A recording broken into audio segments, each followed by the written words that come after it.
La neige crissait sous des pas pressés, mais le monde semblait retenir son souffle autour d'elle. Arya glissa un doigt engourdi sur la lame fine de la besace qui pendait à sa hanche, sentant sous la peau la vibration ténue d'un fil de vie qui s'étirait et tressaillait, prêt à se rompre. Elle avait toujours su que la forêt n'offrait ni pitié ni mémoire.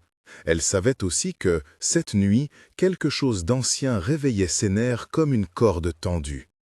Si cette histoire vous plaît, restez jusqu'à la fin. Abonnez-vous pour d'autres récits où l'amour se tisse avec des légendes. Activez la cloche pour ne rien manquer et laissez un like pour soutenir le compte. Votre voix aide les histoires à trouver d'autres oreilles. La lune était haute et blanche comme une promesse blanche cassée. Arya avait marché toute la journée, son manteau était trempé d'une pluie fine qui avait gelé sur ses cils, et le vent charriait l'odeur âpre de la terre et des pins. Elle portait en bandoulière ce qu'on lui avait confié, un petit enfant blotti contre son sein, couvert d'un tissu sale, ses longs cils d'or plaqués sur des joues pâles. Finn respirait avec la régularité d'une pierre, mais ses lèvres étaient bleues et sa peau brûlait d'une fièvre qui faisait trembler la guérisseuse jusque dans l'os. On l'avait retrouvée à la lisière du camp des Rogues, inerte contre un tronc, et on lui avait donné l'enfant comme on donne une blessure à un médecin dépourvu d'outils. Elle n'était pas mère, elle n'avait pas prétendu l'être. Pourtant quelque chose dans l'odeur de l'enfant, un souvenir d'enfance qu'elle n'avait jamais connu, ou une faille dans l'ordre des choses, avait tiré sur ses cordes intérieures. Elle l'avait pris, simplement. Et maintenant, au cœur d'une nuit qui goûtait de menaces, elle sentait la présence des hommes qui venaient derrière eux. Les premières voix parvinrent comme des éclats de pierre, cliquetis de fer, jurons courts, le froissement des manteaux. Arya serra l'enfant contre elle, camoufla sa respiration, chercha dans sa poitrine le fil du Life Weaver, ce don dont on murmurait qu'il tissait la vie entre les êtres. On lui avait appris, par bribes et par livres reniés, que le Life Weaver pouvait rattacher des vies l'une à l'autre, qu'il était né lorsque la déesse de la lune avait pleuré sur le monde et qu'il apparaissait en un cycle rare. On lui avait aussi appris l'avertissement. Tissait trop fort, trop vite, et on consumait son propre fil. « Par ici !» grogna une voix rauque. Une flamme brûlota au loin, torche, silhouette courte et large qui pointait. Un autre cri, « La guérisseuse !» La mention fit tressaillir Arya plus que les pas. Les Rogues savaient reconnaître un don raréfié. Ils savaient vendre la vie à qui donnerait de l'or. Sa main trembla, mais elle posa la paume sur le torse frêle de Finn. La fièvre faisait des vagues sous sa peau, comme si une mer interne luttait pour reprendre sa place. Elle ferma les yeux et entendit, d'abord lointain, puis net, le chuitement du monde. Les flux de sang, la cadence des poumons, la chaleur qui filait.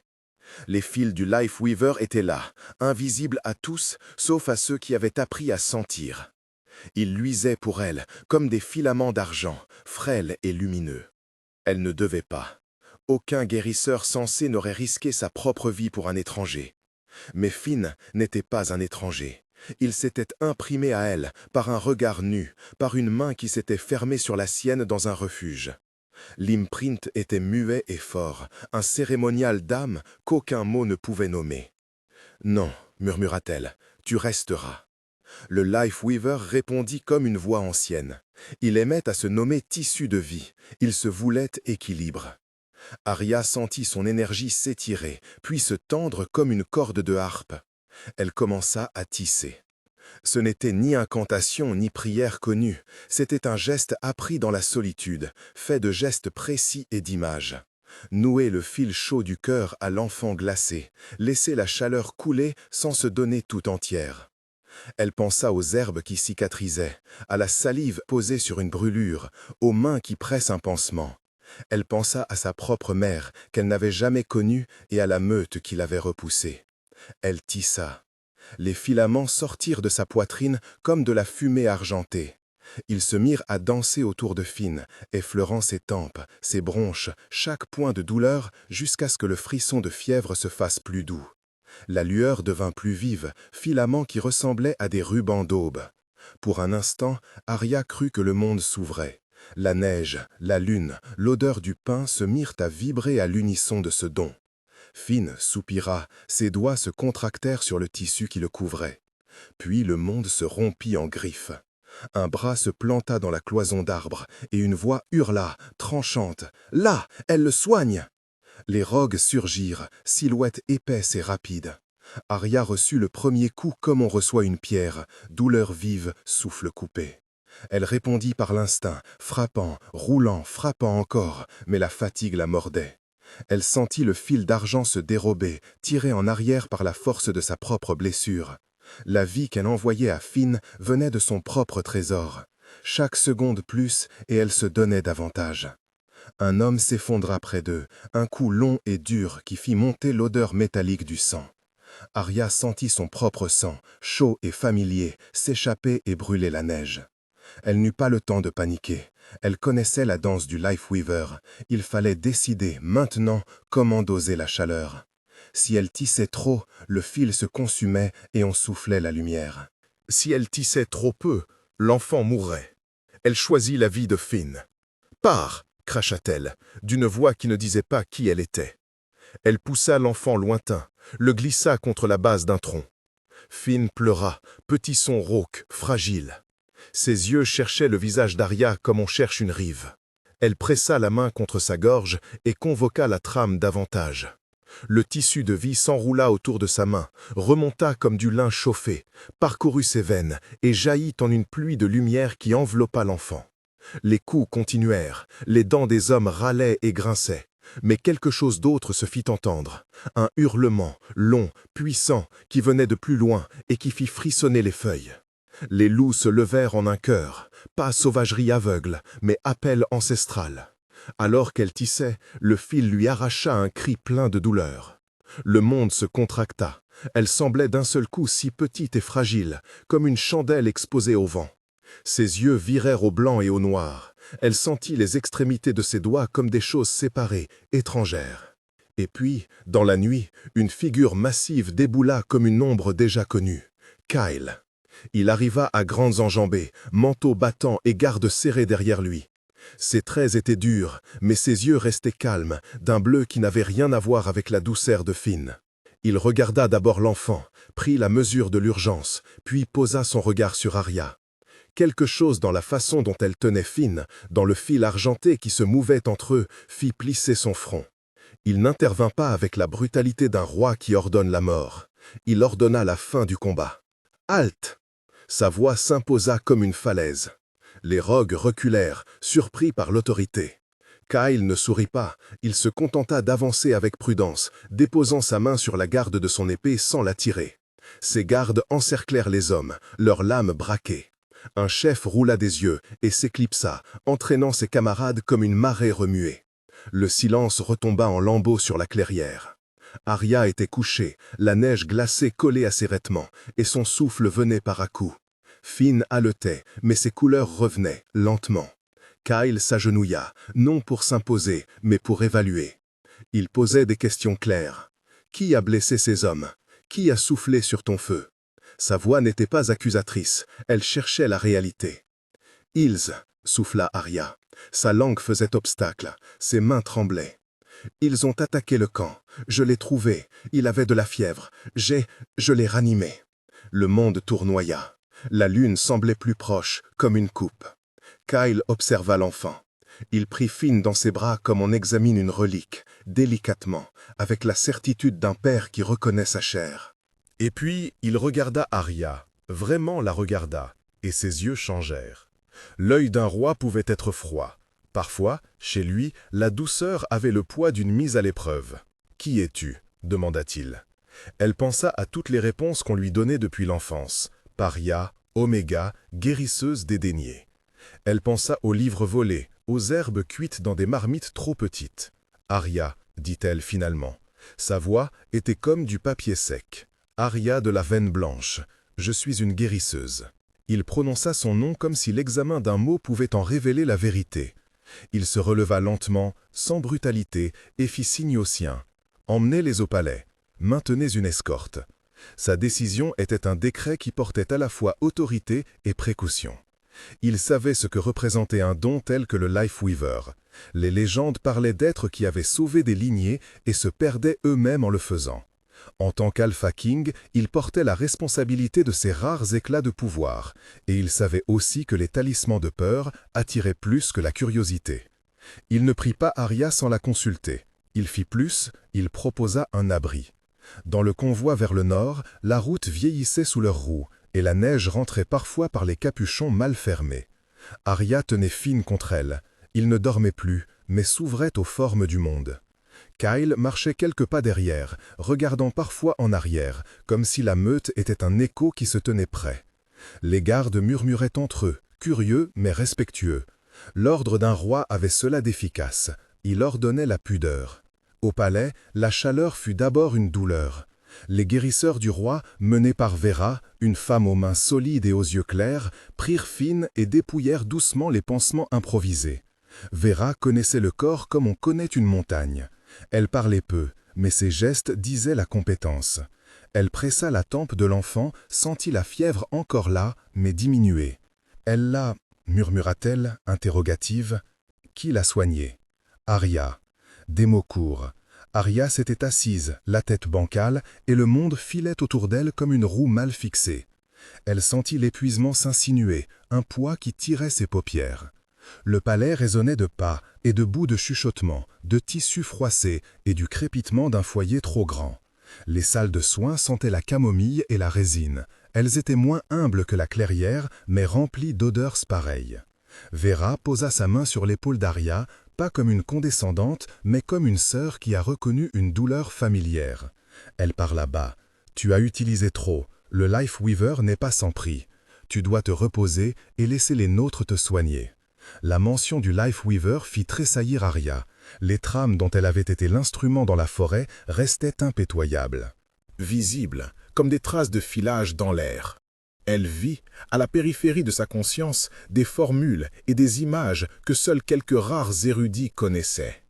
Les vieilles écrites parlaient d'une manifestation une fois tous les 300 ans.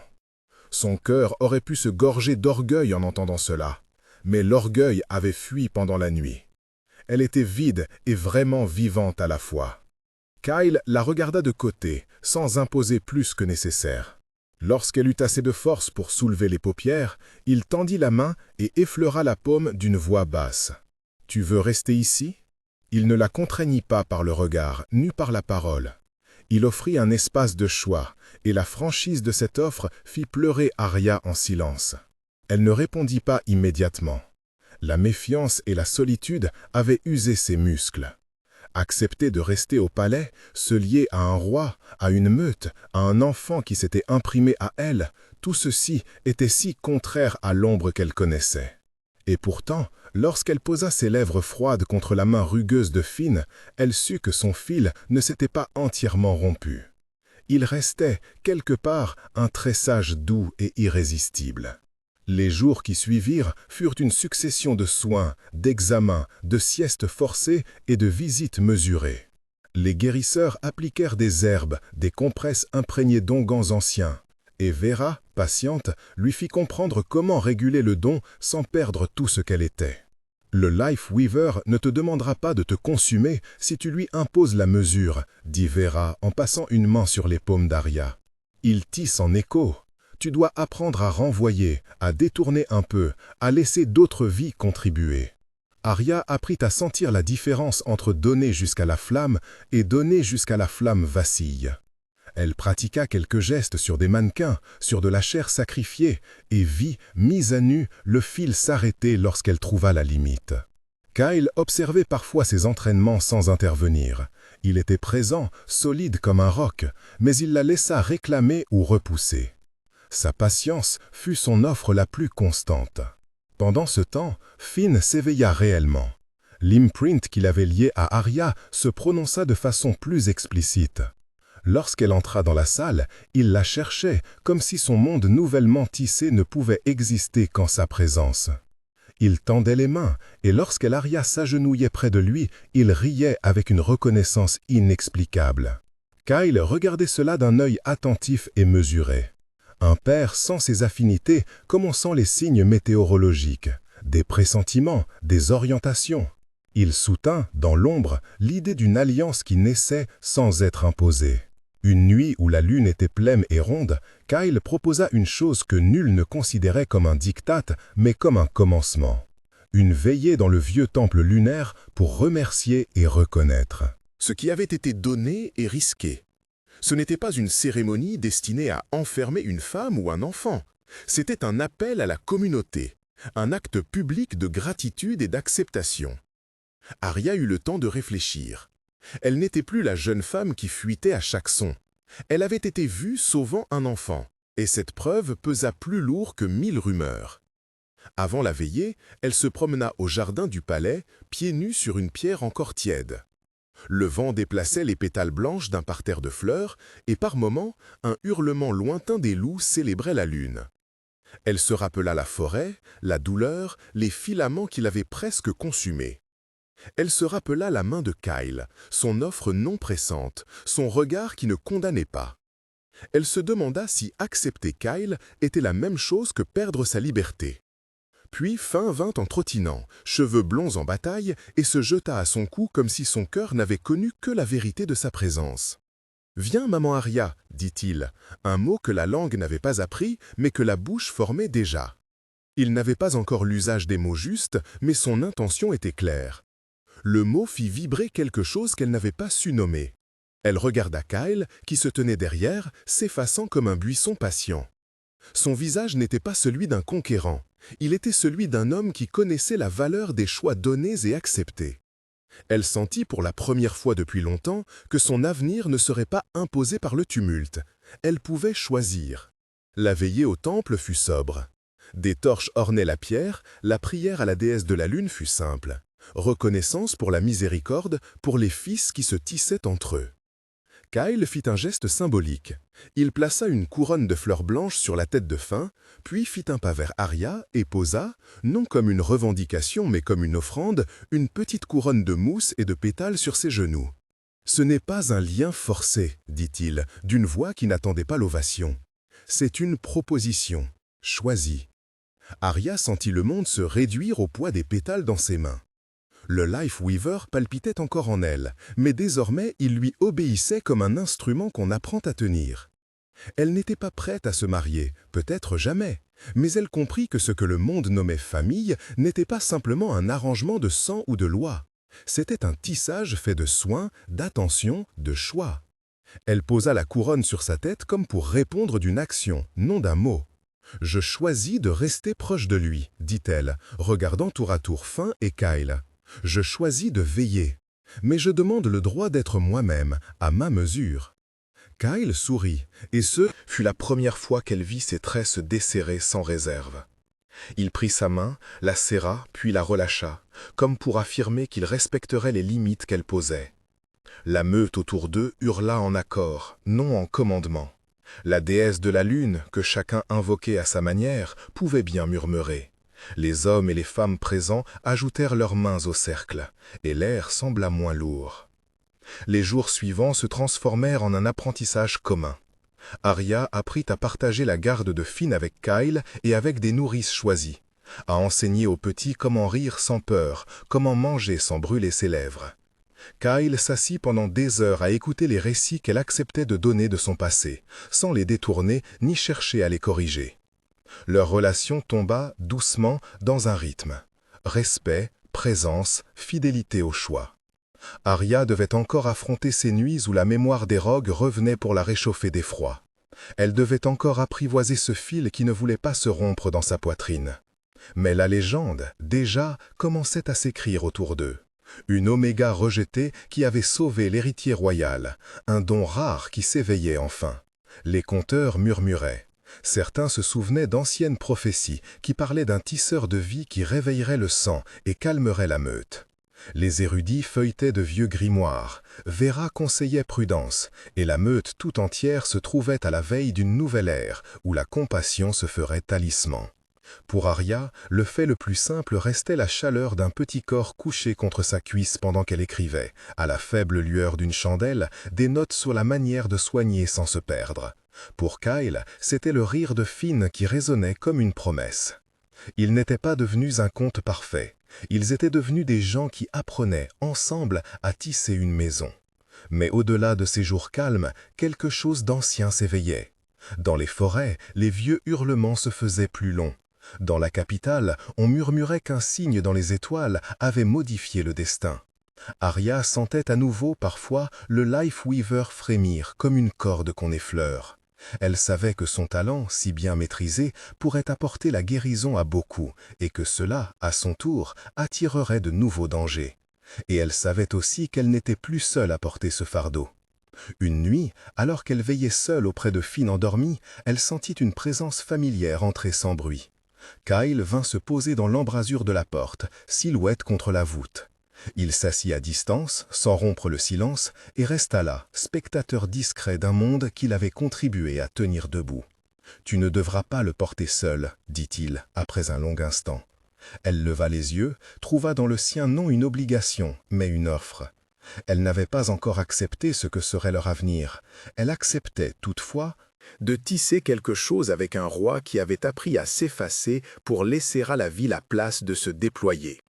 Elle posa sa main sur celle de Finn, puis leva la tête vers Kyle.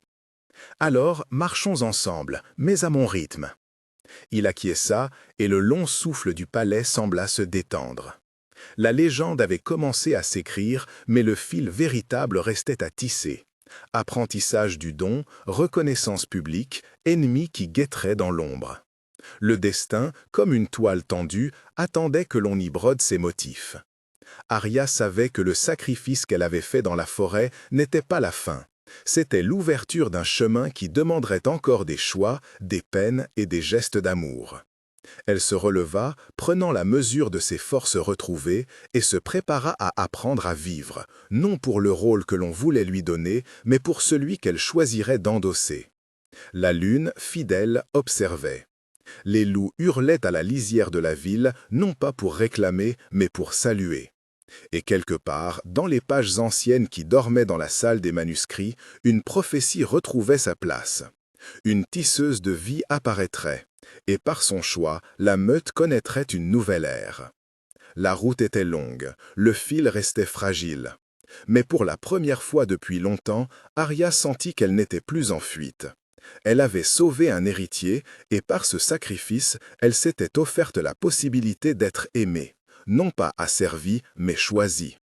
Et tandis que les étoiles dessinaient leur cartographie immémoriale, la jeune guérisseuse se mit à apprendre comment tenir et donner en accord avec la déesse de la lune et avec la promesse du Life Weaver, prête à affronter les ombres qui viendraient marquer leur royaume. La suite du tissage attendait, et dans les couloirs du palais, des voix préparaient déjà la cérémonie qui scellerait ou non les liens choisis. Arya sentit le cœur battre, non comme une corde prête à se rompre, mais comme un tambour qui appelle à la danse. Elle savait qu'il y aurait combat encore, mais savait aussi qu'elle n'aurait plus à les mener seule. L'aube trouva le palais moins silencieux qu'à l'habitude. Les corridors, d'ordinaire feutrés, bruissaient d'une activité retenue. Serviteurs portant lampes d'huile, brodeuses ajustant la bannière de la meute, pages pliant les étoffes que l'on réservait aux grandes occasions. Sur les murs, les tapisseries racontaient des mondes d'ancêtres, loups aux yeux d'ambre, mains tendues vers la lune, fils d'argent qui se croisaient et se défaisaient. Tout cela paraissait tenir son souffle, comme si même la pierre attendait. Arya se leva avant le jour. Finn dormait encore, roulé contre le creux de ses hanches, un petit poids tiède qui la ramenait sans cesse à l'essentiel. Elle retira doucement la couverture, glissa ses doigts sur la bouche du garçon pour vérifier le souffle, puis s'assit près de la fenêtre. La ville s'étirait au loin, ses toits bleus, ses tours basses, la rivière qui réfléchissait un ruban pâle. Kyle viendrait bientôt, Vera aussi, et les anciens avec leurs graveurs de cygnes et leurs feuilles jaunies. Vera l'attendit dans l'atelier des herbes, un coin empli de peaux et de cordons. La femme aux cheveux d'argent parlait peu ce matin-là. Ses gestes, eux, disaient tout. Elle passa une fine bande de lin entre les doigts d'Arya, la fit sentir par la jeune femme. Mousse séchée, racines cuites, parfum d'encens qui n'étouffait pas. « Pour tenir le fil, dit Vera enfin, pour te rappeler que le don ne t'appartient pas plus qu'il ne t'oppresse. C'est un outil et une épée. Choisis quand la tenir. » Arya noua la bande autour de son poignet, comme une promesse envers elle-même. Elle accepta la peur qui revenait, comme on accepte une vieille blessure qui vibre quand la pluie approche, mais elle laissa aussi entrer la détermination. Elle avait sauvé Finn, elle pouvait apprendre à tresser sans se perdre.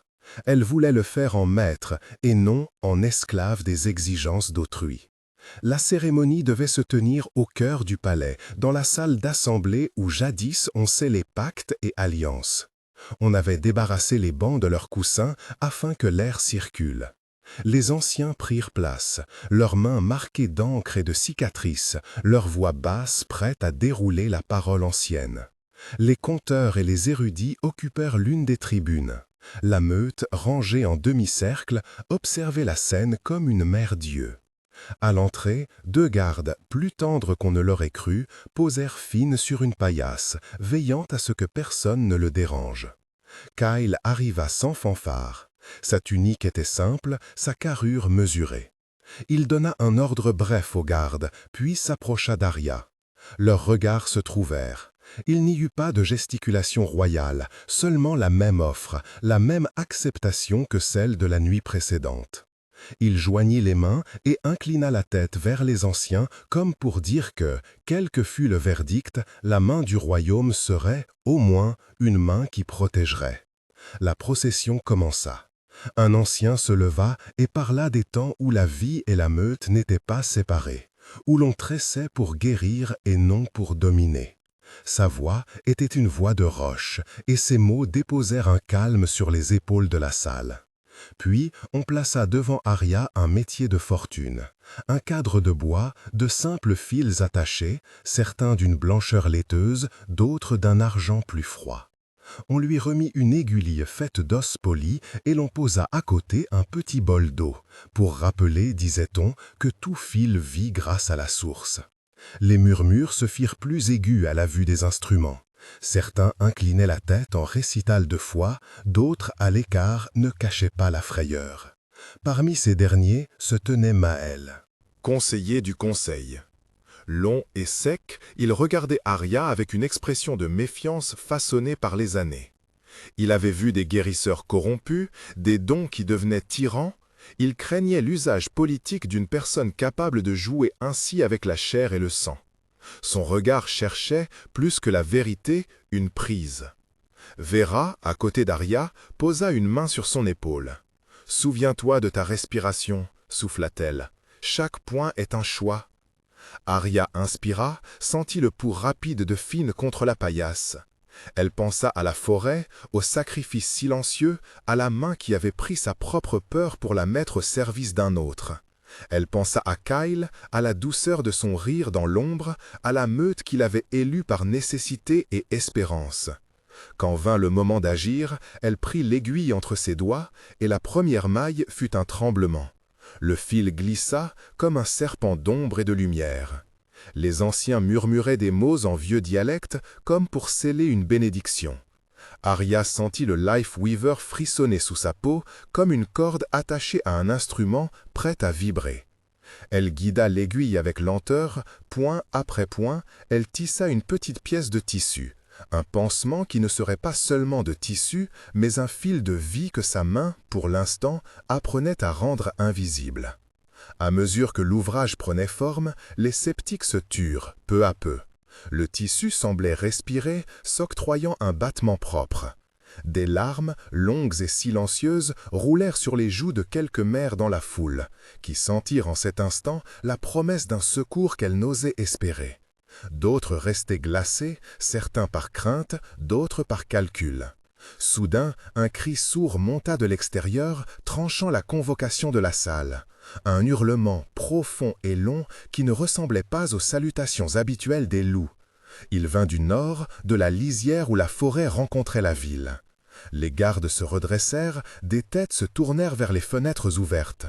Un silence lourd suivit, comme si la salle retenait son souffle pour écouter ce que la terre avait à dire.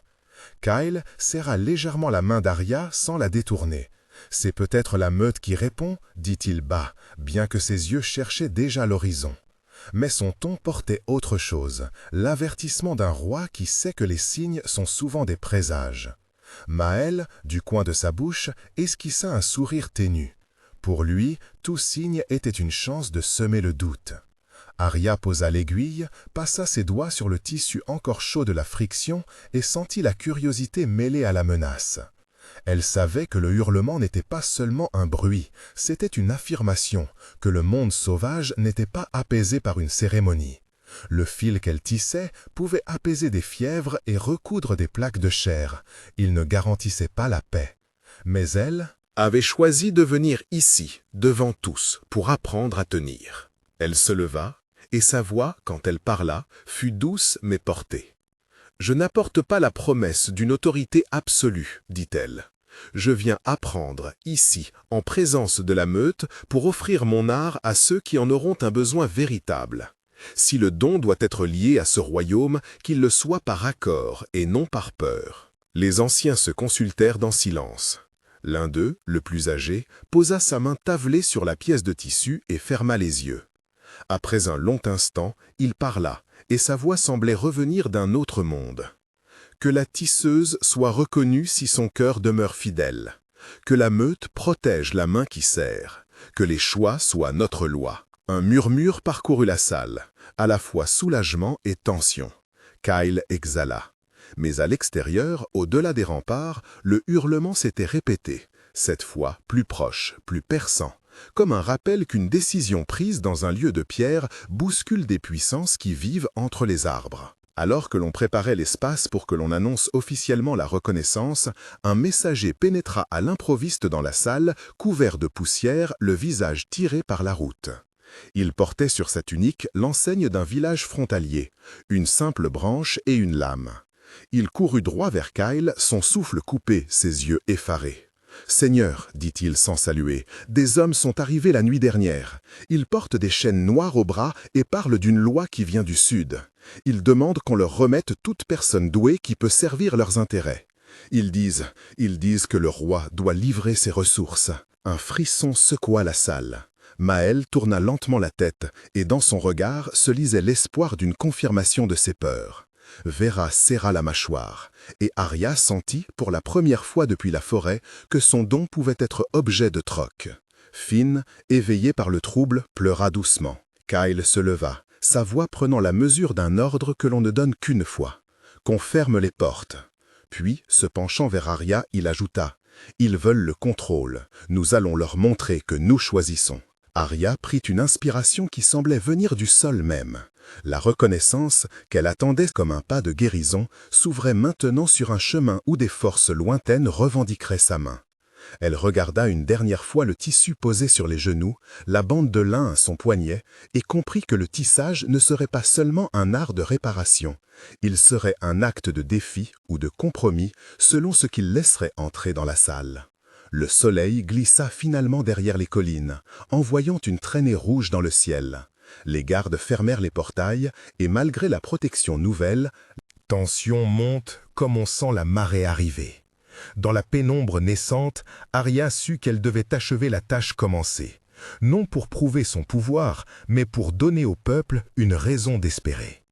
Elle réajusta l'aiguille entre ses doigts et, tandis que le chœur des anciens reprenait ses intonations, elle posa l'étoffe sur Finn, prête à y coudre quelque chose qui ne serait pas seulement vie, mais promesse. Un hurlement, plus proche encore, couvrit le murmure, et la porte du palais trembla légèrement sous la force de l'appel venu de la forêt. Le fil, dans la main d'Arya, vibra. Elle inspira, tendit la main et commença à coudre. Le fil passa sous la peau comme un murmure, et chaque point semblait rappeler à Finn une mémoire oubliée. La main d'Arya trembla un instant, puis se reprit. Elle n'avait plus peur du travail, seulement du regard du monde qui pourrait réclamer ce qu'elle rendait. Autour d'eux, les voix des anciens s'étaient muées en une sorte de litanie basse, comme si leurs paroles formaient une armure pour le tissu posé sur la poitrine de l'enfant. La pièce se remplit d'une chaleur douce, non pas celle du feu, le foyer brûlait déjà bas, mais d'une chaleur plus ancienne, comme le soleil retenu dans les fibres. Le fil scintillait une seconde, puis redevint simple. Finn poussa un soupir long. Ses doigts, raides, cherchaient la main d'Arya. Ses paupières frémirent, ses lèvres prononcèrent un nom confus, à peine un souffle. Un silence, lourd et plein d'espérance, tomba sur la salle. Maël plissa les yeux, la main serrée sur le bord de sa toge. Kyle sentit ses épaules se délier sur la tension contenue, mais son visage resta fermé. Vera retint un cri que la joie aurait voulu libérer, et pour la première fois depuis longtemps, ses yeux s'adoucirent. Le hurlement, qui avait longtemps roulé comme une menace au loin, parut cette fois comme un écho lointain d'une chose apaisée, ou d'une chose qui, dérangée, affirmait sa présence. Puis la porte, malgré les loquets, vibra d'un choc sourd. Quelqu'un frappa le bois avec force, comme pour qu'il cède au premier assaut. Les gardes se redressèrent, glaive en main, et un des plus jeunes alla ouvrir une meurtrière pour regarder. Dehors, sous la faible lueur des torches, des silhouettes se découpaient. Une petite troupe, hommes robustes, dont les bras étaient ceints de larges anneaux noirs qui luisaient à la lumière. Ils portaient un étendard simple, brodé d'une lame et d'une branche, la marque des villages frontaliers que l'on croyait à peine plus qu'un signe de frontière. L'un d'eux leva la main, et sa voix, quand elle franchit le pas de la porte, fut rude et métallique. « Ouvrez, au nom du roi du Sud, nous cherchons la fille qui tisse la vie. Remettez-la, ou vous connaîtrez le poids de la loi. » Un frisson parcourut la foule. Les anneaux noirs cliquetaient à chaque mouvement, comme si une chape de fer accompagnait leurs mots. Le messager qui avait annoncé l'arrivée de ces hommes sut, dans le regard qu'on lui lança, qu'il n'aurait plus qu'un rôle d'intermédiaire si les anciens cédaient. Kyle marcha jusqu'à la porte, la tunique battant sa jambe. Sa voix fut claire, mais sans éclat. « Ces murs protègent notre choix. Nous ne livrons pas nos vies comme on livre des bêtes. Parlez au conseil. » Un rire dur répondit. « Le roi parle par la loi. Voulez-vous résister à la loi du roi ?» L'homme coiffé d'une capuche fit un pas en avant, et derrière lui, les silhouettes s'animèrent, prêtes à forcer le passage. Maël sentit le sol sous ses pieds comme une chose vivante. Il se retourna vers les anciens qui, jusque-là, avaient gardé le silence cérémoniel. Leur chef leva la main, et sa voix, plus fragile pour l'âge, porta cependant une autorité que nul ne pouvait nier. « Nous avons choisi en liberté, dit-il. Le sang qui bat dans cette salle n'est pas marchandise. Entrez pour parler, et que les paroles soient honnêtes. Mais si vos hommes franchissent sans permission, nous défendrons notre droit. » Les anneaux noirs circulèrent comme un avertissement. L'un des étrangers fit signe, et deux d'entre eux grimpèrent sur l'estrade pour déposer devant la porte un grand coffre cerclé de fer. Quand on l'ouvrit, on n'y trouva ni or ni bijoux, mais des lettres scellées et un rouleau. L'homme au bandeau retira le rouleau et déplia le parchemin. Il portait l'empreinte royale et les termes d'une requête qui n'admettait guère la négociation, l'enrôlement des personnes douées à la guise du souverain. Les anciens échangèrent un regard chargé d'histoire. Kyle sentit au fond de sa gorge le goût de sel des décisions graves. Devant lui, la main d'Arya serrait encore le tissu sur la poitrine de Finn. Le garçon avait respiré plus fort, comme si chaque point cousu lui avait rendu un peu plus du monde. Arya leva la tête, sa nuque fine éclairée comme un battement de voile, et dit sans détour « S'ils exigent, ils affronteront la meute. Mais sachez ceci, ce que je donne n'est pas un outil pour la domination. Si vous pensez prendre par la force, vous brûlerez ce que vous croyez pouvoir vendre. » Un silence glacé suivit. Les hommes à l'anneau noir échangèrent un signe et reculèrent d'un pas, surpris par l'assurance d'une tisseuse encore jeune. Leur chef plia le parchemin, plissa les lèvres et répondit seulement « Alors que les dieux jugent qui parle vrai, nous reviendrons à l'aube. » Un fracas de pas s'éteignit. Les torches du dehors crachotèrent.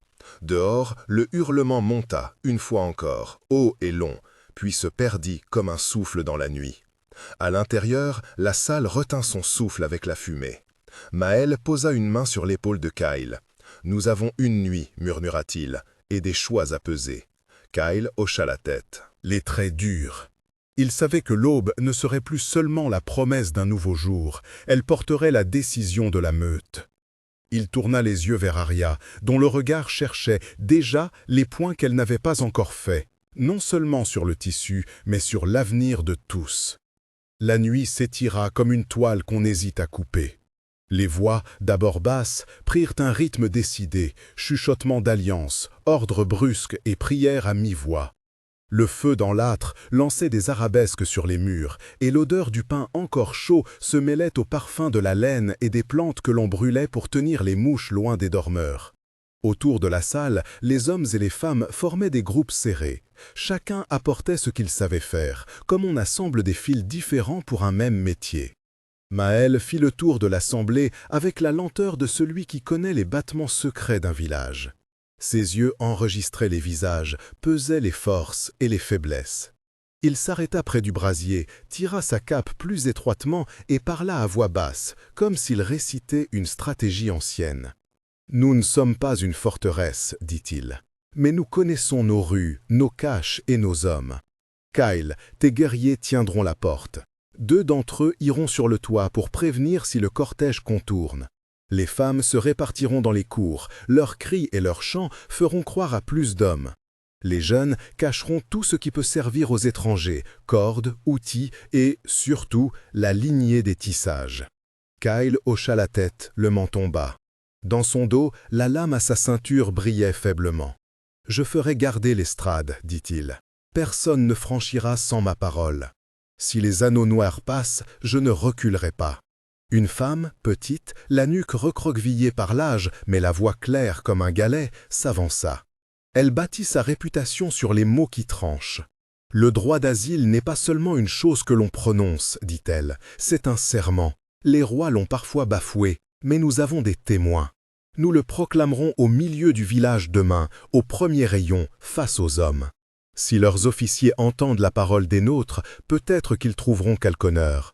Si ce n'est pas le cas, alors ils sauront que nous n'offrons pas une fille, mais notre peau. » Arya restait silencieuse, les doigts effleurant le tissu qui reposait sur ses genoux. Finn, à côté d'elle, respirait avec la régularité d'un enfant repris par le sommeil, mais sa main tremblait encore parfois.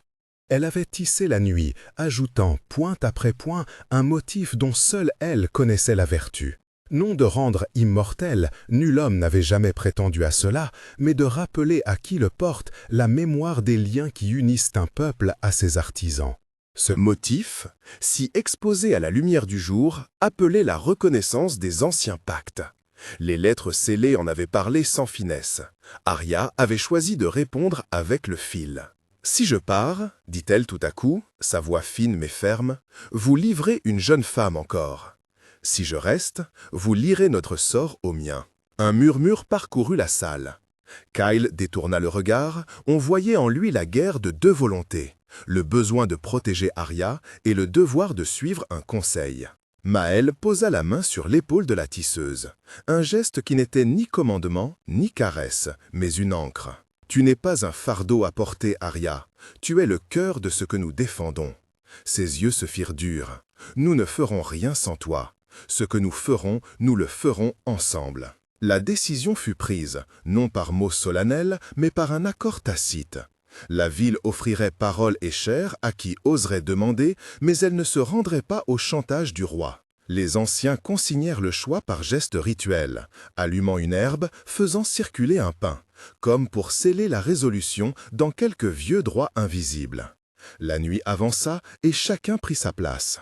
Les plus faibles furent conduits vers les caves où l'air était plus dense et la défense plus facile.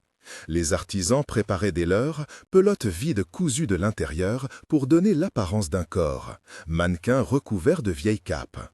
Les enfants furent instruits de crier et de courir selon un signal. Les femmes qui avaient chanté aux récoltes se mirent à répéter des refrains stridents destinés à désorienter un ennemi habitué au silence, discipliné d'une escorte royale. À l'extérieur, on entendait encore, de temps à autre, les bruits lointains des hommes à l'anneau, comme une promesse de retour. Mais une autre rumeur montait. Quelques voisins des hameaux proches, à qui l'on avait envoyé des messagers, avaient répondu par des promesses de présence. Certains étaient durs à compter, d'autres portaient la rancune d'anciennes injustices envers la cour. Leur aide n'était pas assurée, mais c'était un fil de plus dans la trame. Quand l'heure approcha de l'aube, Arya se leva. Elle alla à l'estrade, toucha le bois poli où tant d'assemblées avaient pris la parole et étendit le tissu qu'elle avait tissé. À la faible lueur, les fils semblaient presque humides de mémoire. Symbole d'entraide, signe de pacte, une branche enlacée à une lame, la même image que l'étendard Zom à l'anneau, mais retournée, comme un miroir. « Si je dois parler, je le ferai non pas comme une chose, dit Arya, mais comme la dépositaire de ce que nous sommes. Je porterai ce motif et j'implorerai qu'on entende nos droits. Si la loi du roi est plus forte que les lois que nous avons entre nous, qu'elle le prouve. » Grand jour devant tous. Kyle sentit une colère sourde se transformer en fierté. Il chargea un petit cordon à sa ceinture, comme pour lier symboliquement son serment à celui de la tisseuse. Maël, sans cérémonie, fouilla dans ses poches et sortit une petite pierre blanche, usée, qu'il glissa dans la paume d'Arya. « Pour te rappeler qu'il y a des choses qui tiennent plus que la peur, » murmura-t-il. « Et si la parole devient lame, garde-la contre toi. » L'aube n'était plus qu'une lueur. On plaça Arya au centre, sous la charpente qui avait vu naître tant de décisions, et les portes s'ouvrirent sur la cour. Des silhouettes se découpèrent d'abord solitaires, puis en file. Les rodés de l'anneau revinrent, plus nombreux, et à leur tête l'homme au bandeau, dont le visage avait l'air encore plus fermé que la veille.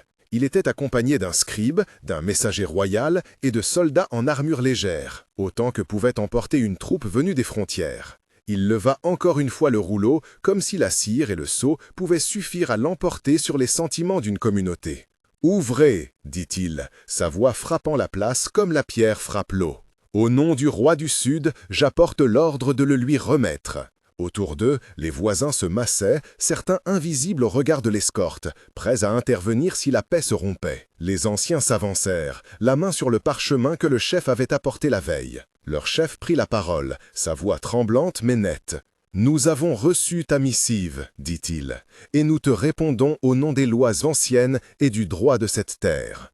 Entrez, et que nos paroles soient pesées au regard de tous. » Le chef aux anneaux noirs sourit d'un sourire sec. « Les lois anciennes n'ont pas force contre le roi, » répliqua-t-il. « Sors, la jeune femme, fais ton choix. » Un silence alors, lourd, retenu.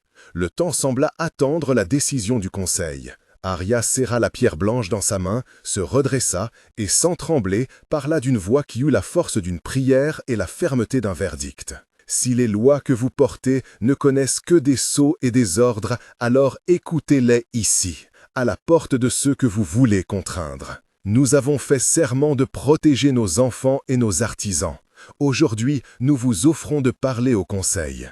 Si vous tenez parole, nous vous donnerons audience. Si vous rompez votre foi, alors nous userons de toute la ressource qui reste à des gens qui n'ont plus rien à perdre. » Un murmure, la première fissure dans l'arrogance de la troupe. Le chef plissa les lèvres, consulta ses compagnons. On devinait la bataille intérieure entre la crainte du roi et la peur de se tenir en faute devant un village entier. Le soleil se leva, et sa première lame traversa la fente. À cet instant précis, on entendit au loin un trompement bref, un signal que personne n'attendait. Les hommes aux anneaux noirs se raidissent. Derrière eux, sur la route poussiéreuse, une bannière apparut, autrefois neutre, désormais trempée de paroles. Les alliés des hameaux voisins se montraient enfin en masse, silencieux comme des juges, mais bien là. Le cœur du chef se durcit. Il sut que la journée ne serait pas simple. Il fit un pas en avant, leva encore le parchemin et clama d'une voix qui voulait être de métal « Alors parlons, et que les dieux jugent !»